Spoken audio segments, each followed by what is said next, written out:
And joining us now to talk about what the latest escalation means for the future of this conflict, UW military historian Professor John Hall. Welcome back to Live at 4, John. Thank you. My pleasure to be with you. Well, what is the significance of Iran responding in this fashion? Well, I think the significance is it does signal, as the president has indicated, that Iran is looking for an off-ramp. Iran would not like this conflict to escalate further at this moment. Israel and the United States enjoy complete air superiority over Iranian skies. Iran has suffered a lot. It has suffered some losses that are going to take years to reconstitute. The president and Benjamin Netanyahu have both sort of teased the idea that they are amenable to the idea of regime change in Tehran, all of this signaling to Iran that they have much more that they could lose if this war continues. And so the very measured response by Iran, 14 missiles in return for 14 of those massive ordnance penetrators that B-2 bombers dropped on two of the Iranian enrichment sites, the early warning that the attacks were coming, doing it at a symbolic air base in Qatar that is the home of U.S. Central Command Forward, but within the sovereign territory of a nation that is not a historic enemy of Iran, and hence not a nation that would see this as its own reason to enter the fight. All of these things indicate that Iran wants to cool the temperature down a little bit right now, but given how much they have lost, I cannot believe that they think that the balance sheet zeroes out right now. And so I don't know that we should be celebrating, these overtures of peace that the White House is reading from this measured response now. Speaking of, President Trump on social media just thanked Iran for letting the U.S. know about the strike in advance, the strike on Qatar. What do you make of that? Well, this was reminiscent of Iran's retaliation for the 2020 killing of Qasem Soleimani, the charismatic leader of the Iranian Quds Force.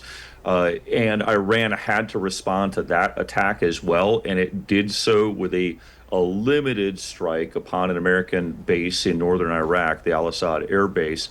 And there were casualties in that attack, but it was nevertheless restrained in its scope. And Iran immediately communicated afterwards that that was it, that it was not going to pursue further attacks, and it considered that justice had been served. What is coming out of Tehran right now is definitely an indication that they do not want further escalation, but the Ayatollah is saying something rather different in terms of whether or not they feel that this is a satisfactory conclusion to the conflict in the long run. So I am, like anyone else, would hope that this will yield to diplomatic negotiations, but I'm not terribly hopeful on that note, because I think one of the reasons why the United States probably decided to engage in kinetic operations at this time was because they could tell that they were not going to be able to extract from Iran the kind of diplomatic settlement that Washington and Tel Aviv were demanding. And so this was going to kind of just play out to some interminable end.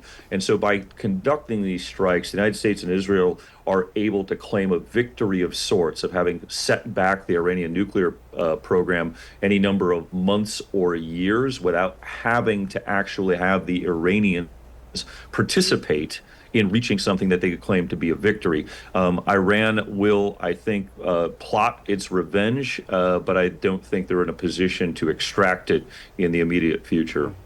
And we had that clip earlier with, two congressional lawmakers, the leaders of both parties, and a lot of people have been talking about the claims, and lawmakers too, on both sides of the aisle. Some are saying the president's actions were illegal because Congress didn't authorize the strikes.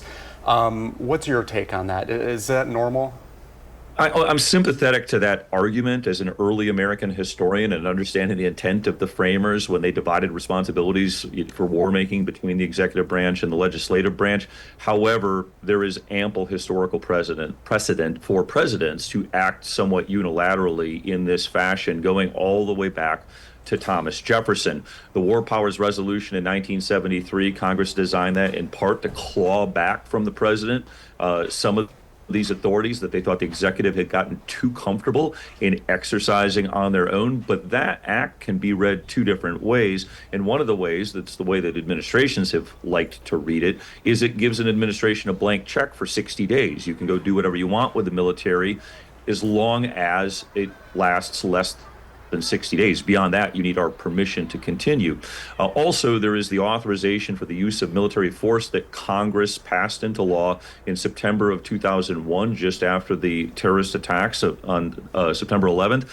That law was written so vaguely and so broadly that an administration could cite that authorization as legal justification to conduct operations such as this. Because the United States has designated Iran a state sponsor of terrorism, that AUMF was something of a blank check to go after terrorist actors and the states that sponsor them, which the Trump administration could argue it just did.